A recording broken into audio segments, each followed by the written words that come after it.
Hola, bienvenido a Sion Podcast. Este es un proyecto que tiene como objetivo traer contenido de edificación para tu vida. Antes de continuar con el tema del día de hoy, no olvides suscribirte, dar me gusta y activar la campana. De esta manera recibirás una notificación semanal cada vez que subamos contenido nuevo. Sin más preámbulos, vamos al tema del día de hoy. El día de hoy vamos a ver este tema, 4 pilares fundamentales del Evangelio. El texto que quiero que lean, por favor, está en Hechos capítulo 2, versículos 41 al 47. Es la historia que narra lo sucedido después de que Jesús asciende. Los primeros cristianos están reunidos, los discípulos de Jesús están tomando atención de la instrucción que Jesús les da. Jesús les dice antes de partir, les dice: esperen porque les voy a enviar a un consolador, les voy a enviar al consolador. Ahora, la instrucción que Jesús les dio a sus discípulos fue: esperen. Y es la misma instrucción que nosotros recibimos esta mañana. El Señor te está diciendo: espera. ¿Cuánto se te dificulta esperar? ¿Cuánto? Ahora, ¿cuál es la expectativa que todos nosotros tenemos aquí? ¿Qué va a pasar? ¿Qué va a suceder? Jesús les dijo a sus discípulos: esperen que el Espíritu Santo, el Consolador, va a venir. Pero a nosotros, los creyentes de hoy, ¿qué Jesús nos ha dicho? En Mateo 24, Él narra allí en Mateo 24 una serie de sucesos antes de su regreso. Pero Él promete que entonces, cuando todas estas cosas se cumplan, yo voy a regresar. Y la expectativa que quiero que anides en tu corazón es esa: espera por Cristo, porque Él va a venir. Y los discípulos estaban allí en ese aposento alto. Ellos estaban orando, ellos estaban esperando, ellos estaban clamando a Dios día y noche. Y entonces el texto que tenemos en pantalla nos va a ayudar a entender un poco mejor la historia. Vamos a leer juntos. Dice: así que los que recibieron su palabra fueron bautizados, y se añadieron aquel día como 3,000 personas, y perseveraban en la doctrina de los apóstoles, en la comunión unos con otros, en el partimiento del pan y en las oraciones. Y sobrevino temor a toda persona, y muchas maravillas y señales eran hechas por los apóstoles.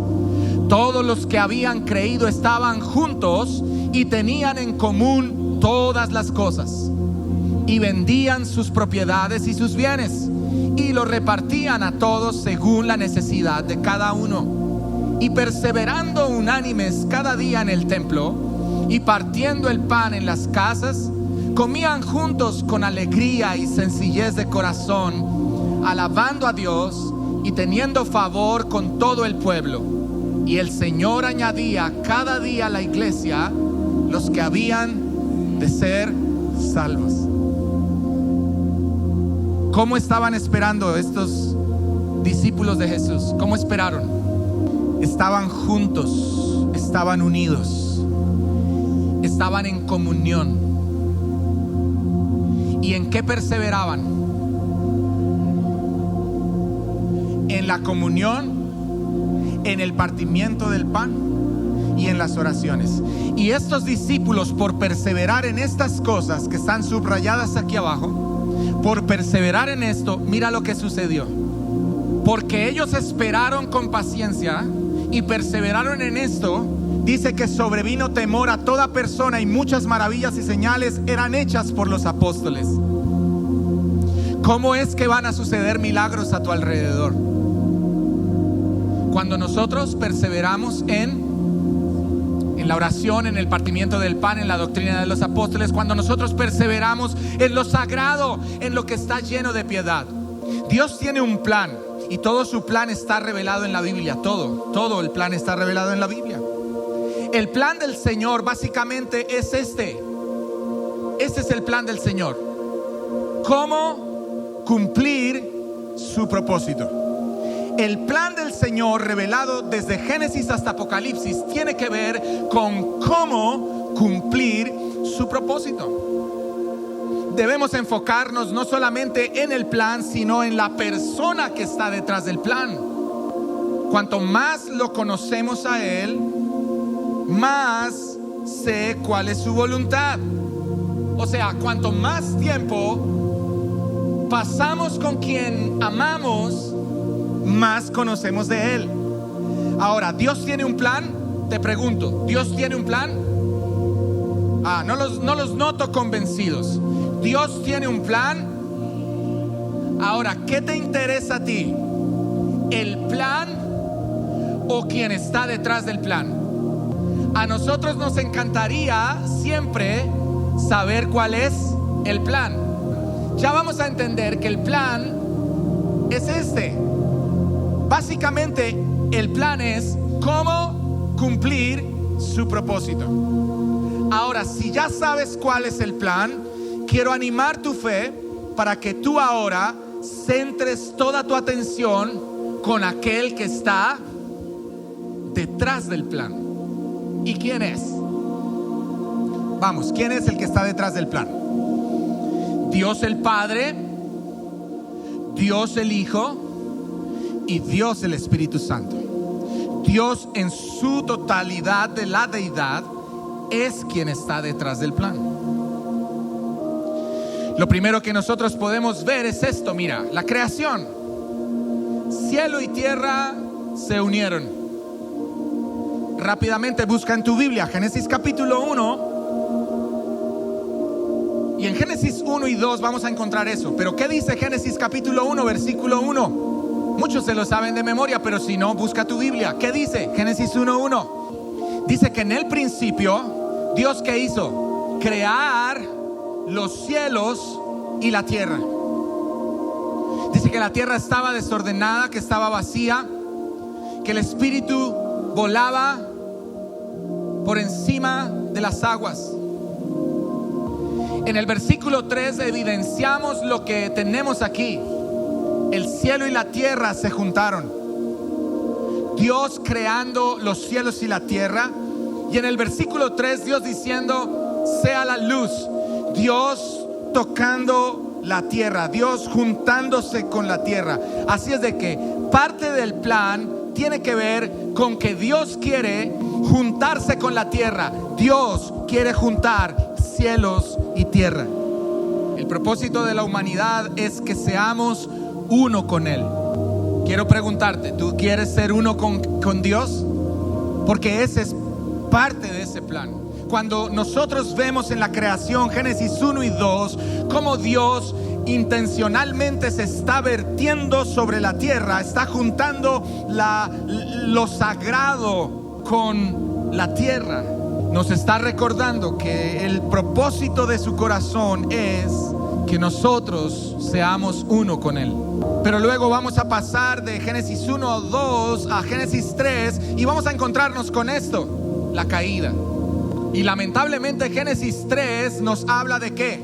¿Qué es lo que narra Génesis 3? Si Génesis 1 y 2 está hablando acerca de que Dios se quiere juntar con la tierra, con la creación, Génesis 3 nos va a mostrar que por causa de nosotros, los hombres, los seres humanos, nosotros ocasionamos un cataclismo cósmico. Aquí es donde me pongo un poco en ciencia, modo ciencia ficción. Habíamos hablado semanas atrás que el pecado de los hombres en la tierra no solamente afectaba a la persona o el individuo, sino que el pecado que vamos a encontrar en Génesis 3 tuvo consecuencias cósmicas.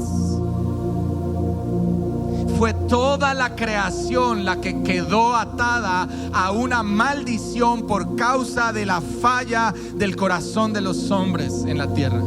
Así es de que Génesis 3 nos va a hablar de separación. Allí se da la caída, se produce separación de esos cielos y tierra. Y es justamente en esta separación cuando el plan de Dios se activa. Es en el momento de la separación cuando Dios activa su plan. Si miramos rápidamente Apocalipsis 21 y 22, ve rápidamente a tu palabra, a tu Biblia, y busca allí al final Génesis capítulo 21 y 22, ya vimos que Génesis 1 y 2 hablan de cómo Dios se une con la tierra. Luego en Génesis 3 vamos a ver que hay separación. Luego vamos a encontrar en Apocalipsis 21 y 22, y tú vas a encontrarte con esta maravillosa sorpresa. Mira, el plan no está oculto, no es un secreto que no puedas encontrar. ¿De qué habla Apocalipsis 21, 22? ¿De qué habla? Y en Génesis 1 y 2, ¿qué fue lo que él hizo? En el principio creó Dios. Apocalipsis 21 y 22, perdón. Un cielo nuevo, tierra nueva. ¿Cuál es el plan de Dios? Vamos. Si Génesis 1:2 me muestra a Dios juntándose con la tierra, y Apocalipsis 21:22 me muestra a Dios de nuevo planteando la misma idea, ¿cuál es el plan de Dios? ¿Qué les dice? Habitar con nosotros. ¿Alguien más? Cumplir con el propósito original. ¿Alguien más? Restablecer una relación que se rompió, porque en Génesis 3 nos muestra que hubo separación. ¿Quién más? Restaurar todas las cosas como al principio. Discúlpame si te voy a sonar un poco desalentador. Quiero preguntar, ¿tú ves en Génesis 1:2 o en Apocalipsis 21:22, tú ves por algún lado que el plan de Dios es que tú seas feliz? Pero ¿cómo es eso, Natán? ¿Cómo es eso? O sea, ¿qué sentido tiene la vida? Podría decir otra persona. Si estamos aquí, ¿para qué? ¿Para qué estamos en esta tierra? ¿Para qué? ¿Para hacer qué? ¿Para qué se esfuerza la gente? ¿Para qué trabajas tanto? ¿Por qué quieres tener un mejor salario? ¿Para qué? ¿Para qué estudian? ¿Para qué se preparan? ¿Qué queremos realmente? Pero el plan de Dios nos revela claramente que su deseo no es o no está centrado en la felicidad o en el bienestar de nosotros, sino que todo el plan radica en que si se cumple su propósito, por efecto colateral, tú y yo recibiremos dentro de todas las cosas el poder ser felices. Pero ese no es el plan. Ser feliz no es el plan. ¿De qué se trata el plan? La historia de redención de Dios para que se cumpla su propósito de tener comunión con Él eternamente. Quiero llevarlos rápidamente a la historia de Abraham. Está ahí en el primer libro de la Biblia. En los primeros versículos vas a encontrar la historia de un hombre llamado Abraham. Ahora, ¿cuál fue el deseo del corazón de Dios para Abraham? Dios comienza diciéndole a Abraham, ¿qué le dice? Sal de tu tierra y sal de tu parentela. ¿Qué le dijo de más? Le dijo, ve a la tierra que yo te voy a mostrar. Y luego le dice, porque yo haré de ti una gran nación. Te haré padre de multitud de gentes. Cuando en Génesis 3 la caída de los hombres ocurrió, inmediatamente se activa el plan. Ahora aparece Dios hablando con un hombre al cual Dios consideró un hombre justo, y él, Dios, viendo el corazón de Abraham, dijo, este puede ser. Yo espero con todo mi corazón que Dios, cuando te ve a ti, cuando me ve a mí, Dios piense lo mismo que pensó de Abraham. Que cuando Dios te vea, el deseo de su corazón sea, este sí es, con él puedo cumplir mi plan.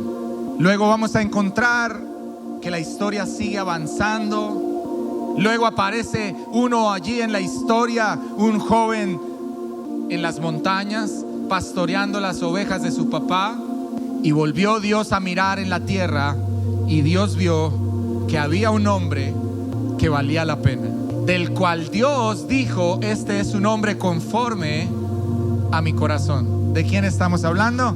Del rey David. Y la historia continúa y se repite una y otra vez. Y entonces vemos que Dios ve y observa que hay un hombre en Nazaret. Este hombre se llama José, del cual Dios pensó y dijo en su corazón: este hombre es justo. Y este hombre se ha juntado con una mujer que tiene la misma característica que él. Y es una mujer llena del Espíritu Santo y una mujer justa e irreprensible. Estoy hablando de José y María. José y María son la extrapolación de una pareja que estuvo en un jardín en el principio. ¿Me está siguiendo? José y María es una extrapolación de unos que fallaron. Pero estos dos, delante de los ojos de Dios, cuando Él observó en la tierra y los vio, ¿qué pensó Dios? Ellos son buenos para mi plan.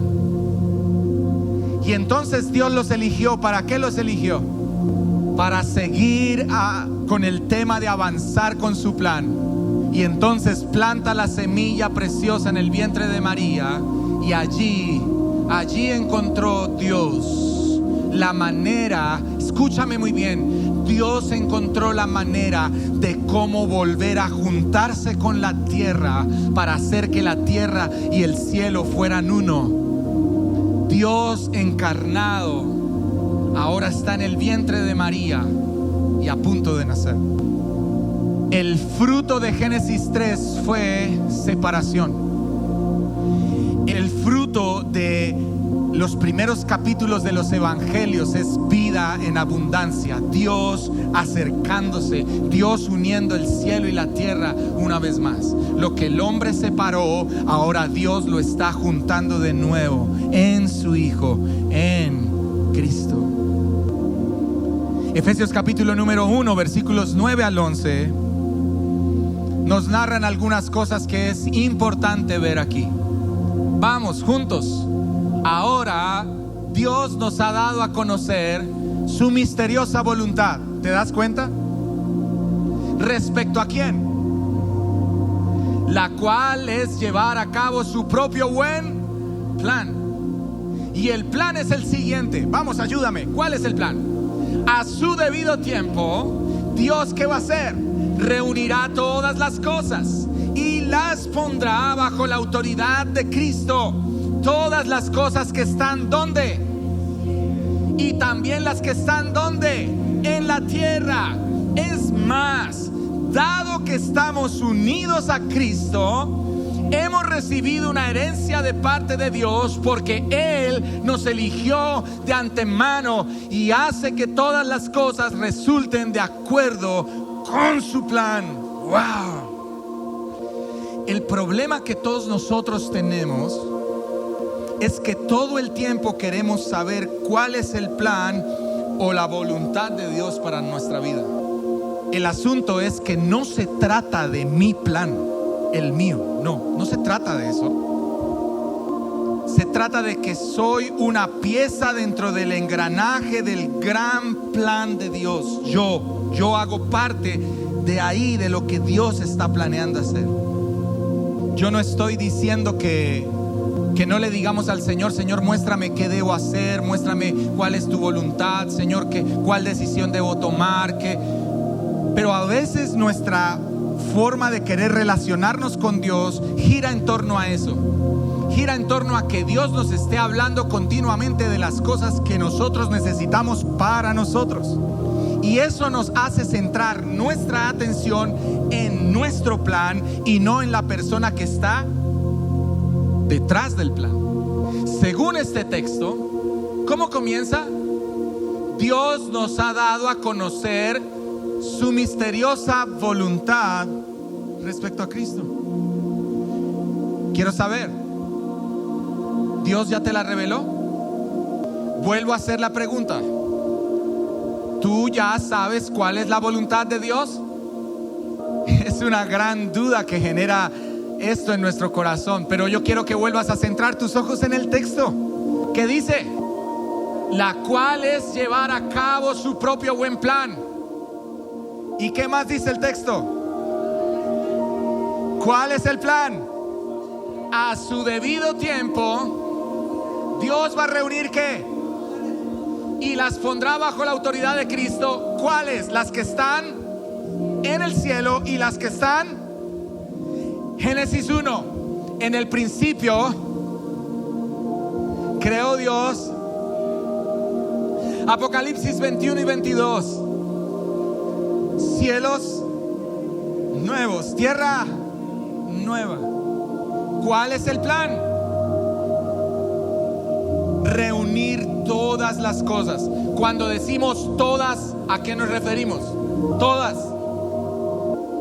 Dejemos de pensar que el evangelio es la forma en cómo Dios me salva para darme una vida mejor.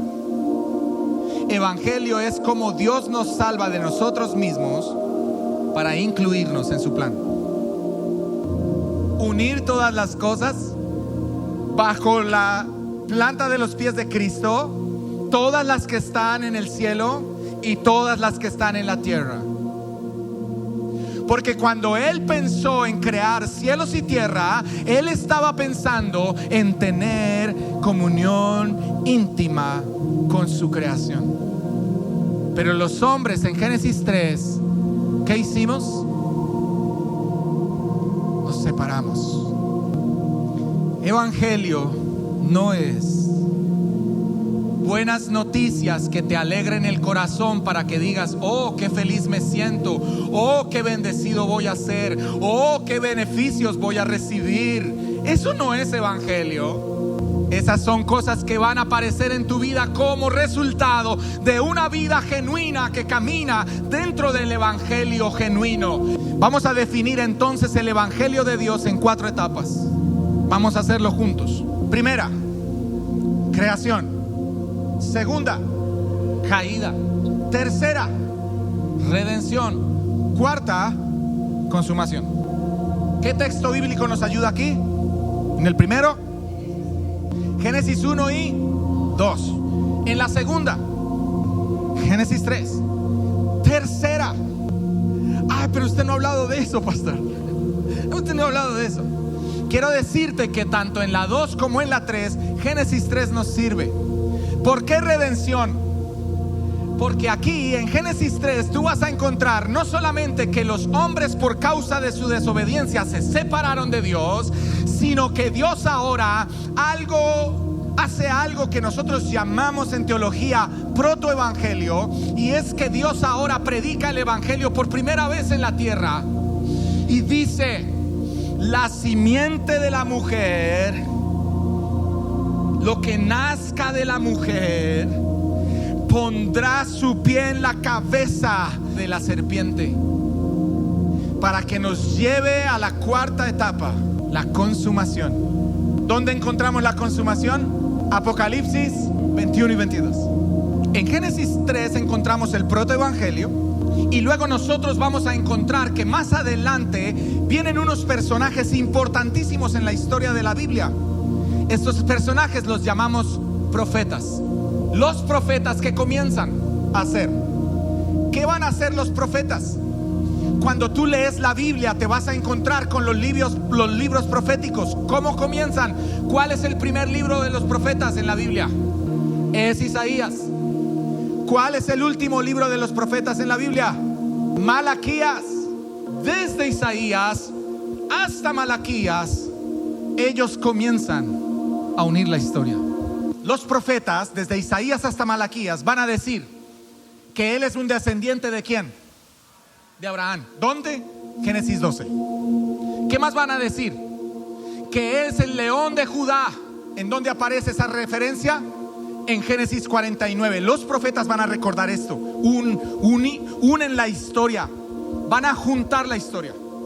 Tercero, ellos van a decir que él es hijo de David, descendiente de David. ¿Dónde fue dicho eso? En 2 de Samuel capítulo 7. Ellos van a decir que será el hijo de una mujer en condición de virginidad. ¿Quién lo dijo? ¿O dónde lo encuentras? Isaías lo va a decir. Y por último, pero esto solamente es una grandes pasos, van a decir más cosas. Pero Miqueas, por ejemplo, va a decir que el momento donde Dios se juntaría con la tierra de nuevo, ¿dónde sucedería? ¿Dónde? En Belén. Quiero decirte que hay más de 90 profecías en el Antiguo Testamento, más de 90 profecías acerca de Jesucristo, y todas se cumplieron en Cristo. En Cristo se reúne toda la historia. En Cristo se reúne toda la historia. Porque toda la palabra me está revelando ¿a quién? A Cristo. Él es el autor que está detrás del plan, y es a Él a quien debemos buscar. Dejemos de estar pensando en cuál será el plan y pongamos nuestra atención en el autor del plan. Con Él no solo se cumple lo profetizado en el Antiguo Testamento, sino que se establece un nuevo pacto y nos enseña que no podemos alcanzar redención por cumplir la ley de Éxodo ni de Levítico, sino que ¿qué? La ley nos muestra la condición. ¿Qué es lo que la ley dice de nosotros, de los hombres? Éxodo y Levítico, ¿qué es lo que quiere decir para los hombres? La ley, cuando Dios escribió la ley, ¿qué era lo que estaba pensando Dios? Necesito escribir un decálogo de cosas que les enseña a ellos a entender y a reconocer que son pecadores, que son malos. La ley nos muestra nuestra condición, pero la gracia nos cambia esa condición de adentro hacia afuera. ¿Tú crees que por venir a la iglesia todos los domingos del año el Señor te va a bendecir? ¿Tú crees que por hacer todos los ayunos proclamados y programados en la agenda dentro de la iglesia, por hacerlos todos al pie de la letra, cumpliendo con cada día, tú vas a ser bendecido por Dios? Recuerda, no estamos diciendo que eso sea malo. Lo que estamos diciendo es que esas cosas son añadiduras, son el efecto de la causa. La causa es que tú y yo busquemos al escritor del plan. Alineemos nuestra atención, centremos nuestra fe. Con la cruz, después de haber nacido, con la cruz nos da redención para que gobernemos las naciones juntamente con Él. Porque recordemos esto: ¿cuál es la condición que Dios está mostrando para con el mundo? Vamos, queridos cristianos, hermanos en la fe, un texto bíblico que nos ayude a entender esto. Juan 3:16. ¿Qué dice Juan 3:16? Hablando con alguien esta semana, le decía a esa persona en consejería: no entendemos aún todavía en profundidad lo que Juan 3:16 está diciendo, porque de tal manera, ¿cuál manera? Una manera masiva. Dios amando al mundo masivamente. Fue tanto el amor masivo de Dios para con el mundo que concertaron en la eternidad la Trinidad junta, y entonces Jesús levantó la mano diciendo: heme aquí, envíame a mí, yo iré. Hineni. ¿Habrá alguien que pueda levantar su mano hoy y decir a Dios: Dios, Hineni, heme aquí, envíame a mí, heme aquí, Hineni? Vamos, que se convierta en una palabra que queme tu corazón hasta la raíz. Hineni, Hineni, envíame a mí, heme aquí, aquí estoy. Antes de que la lámpara se apagara, Dios escogió a un chiquillo que dormía al lado del arca, y entonces Dios habló y Samuel fue e hizo lo que Dios le ordenó. ¿Para qué esto? Para que la tierra sea redimida y para que su reino sea establecido. ¿Dónde entramos nosotros en el plan? ¿Ya entendimos el plan? ¿Entendemos el plan?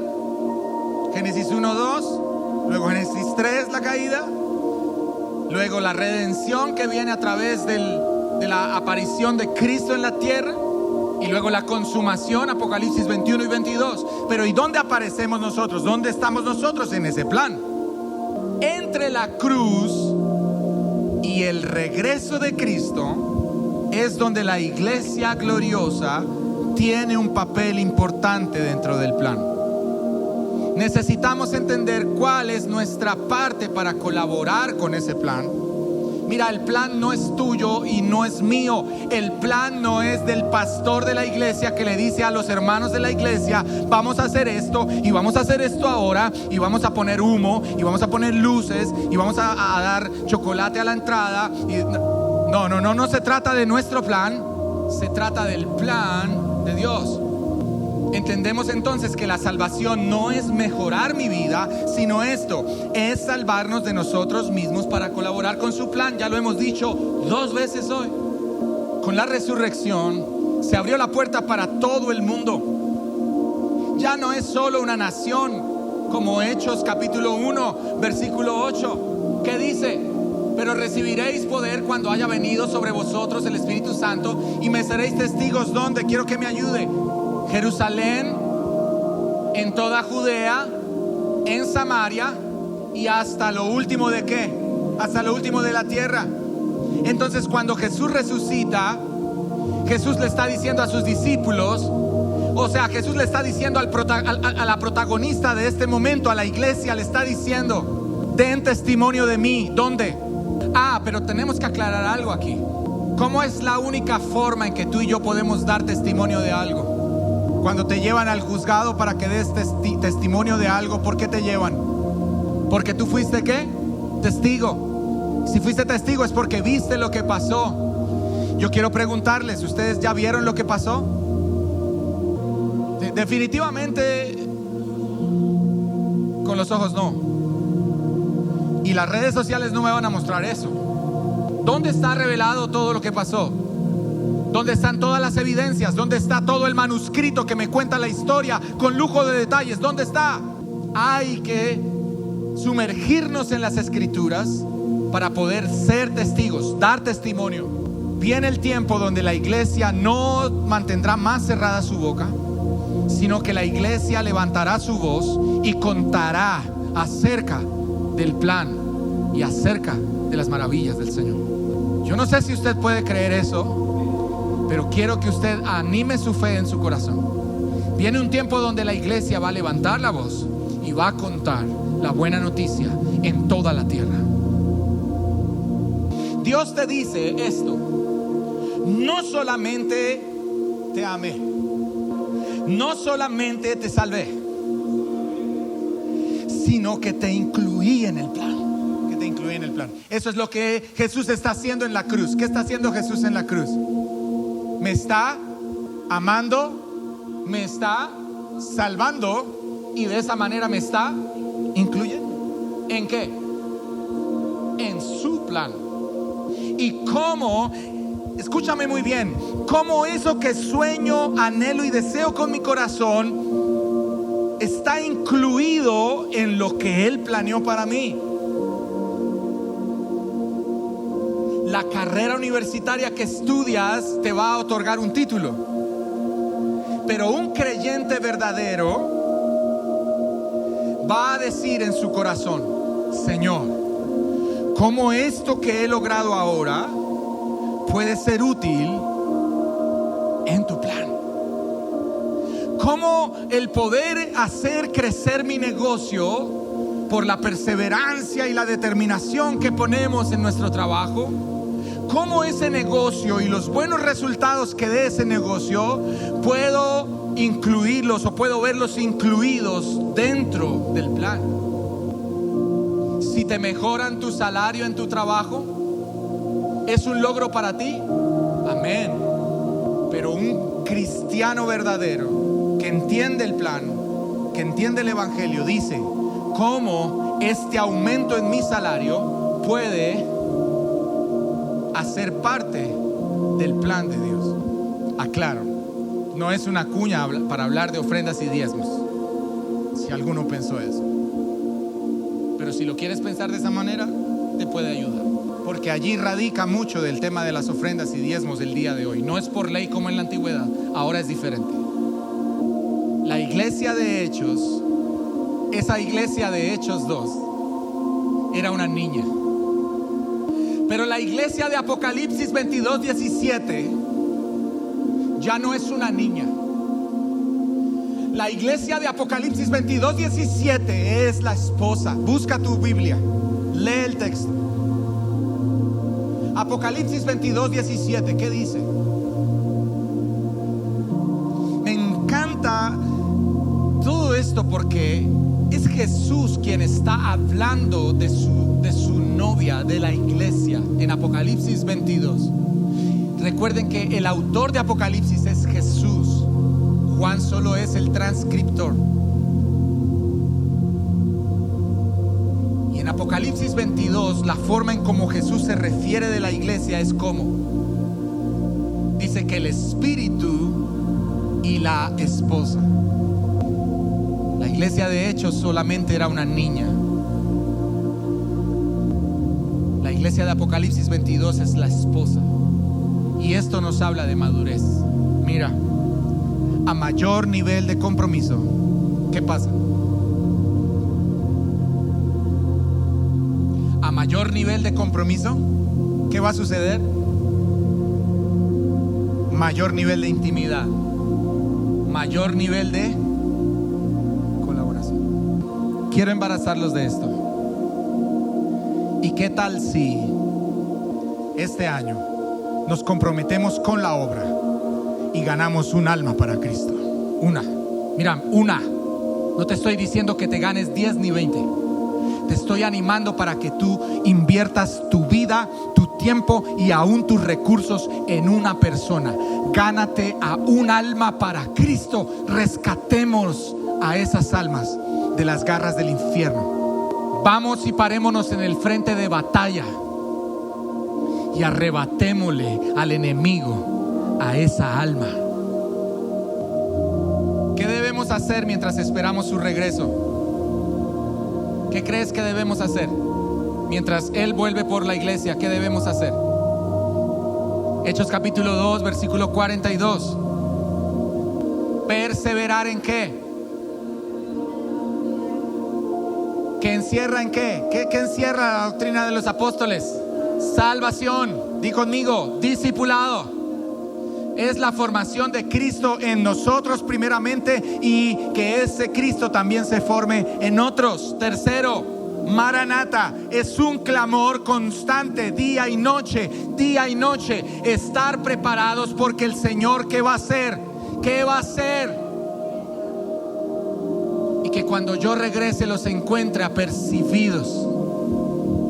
Que cuando yo venga los encuentre con aceite suficiente en sus lámparas, como vírgenes prudentes.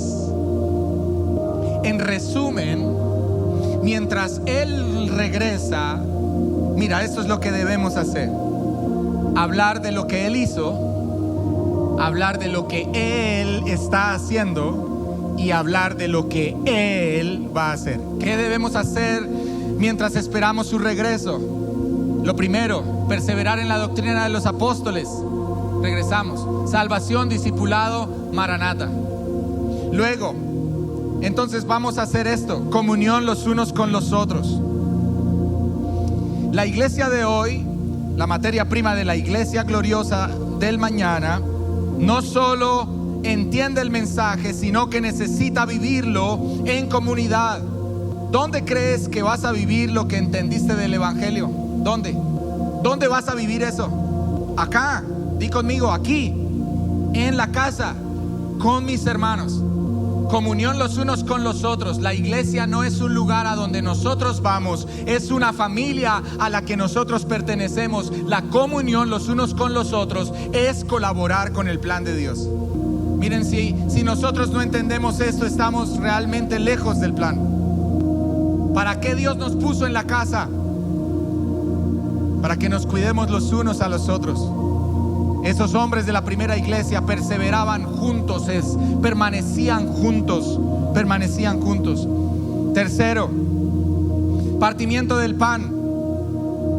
partimiento del pan. En la práctica, el pan de vida es Cristo, y partir el pan lo que significa es que Cristo sea multiplicado. Cumplir con la gran comisión es el verdadero partimiento del pan. 3 pasos fundamentales.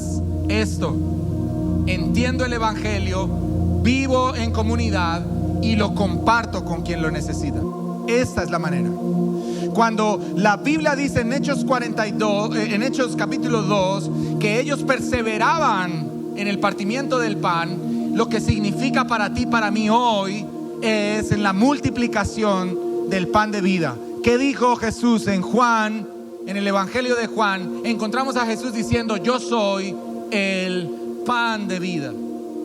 Partir el pan, perseverar en el partimiento del pan, es darle alimento a otros que lo necesitan. Cuarto y último, ¿en qué perseveraban? Mientras el Señor viene, ¿cómo colaboro con el plan? Perseverando. Ya lo vimos atrás, las 3 primeras. Esta última, ¿cómo más colaboro? ¿Perseverando en qué? En la oración. Perseverar es estar listo para lo que se espera. Significa permanecer en Cristo. ¿Alguien puede leer, por favor, Lucas capítulo 18, versículo 7? Lucas 18, capítulo 18, versículo 7.